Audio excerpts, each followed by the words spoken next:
James, great to see you today.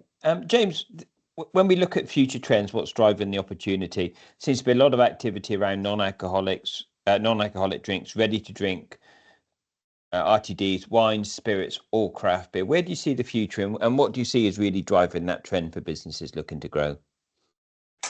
Sure, Mark. I think the future. I think they all have an element of goodness to them. I think non-alc is really hot right now.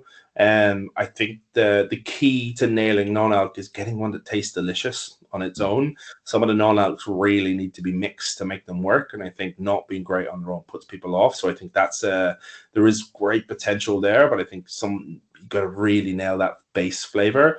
RTD, tons of fun, very cool, big bubble, but it is bursting. I think what's happening, we're seeing in the UK, is the RTD is being taken back by a lot of the grocery and retail, and they're doing a lot of white label. They're doing their own versions, but people are still creating them. There is still potential there, but I'd be wary of the RTD category.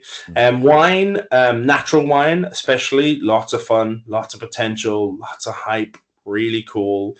The traditionalists bash on it a little bit, but it's a very fun category with brands popping up left, right, and center. I think natural wine's got a great future in the UK. Beer, hard going at the moment for sure. We're seeing breweries close, and a tricky time for beer with lower margins and increased tax rates. I'd be wary in the beer area right now. I wouldn't be going all in.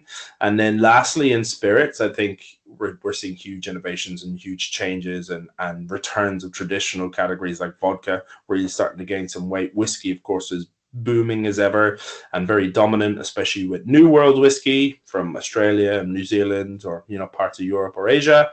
And then I'd say the last thing we're seeing incredible growth in spirits is actually agave. Agave is just on fire at the moment, and people can't get enough of it. So yeah, and we're seeing agave come out of a place like Australia too, which is just showing this the incredible reach and growth of agave spirits.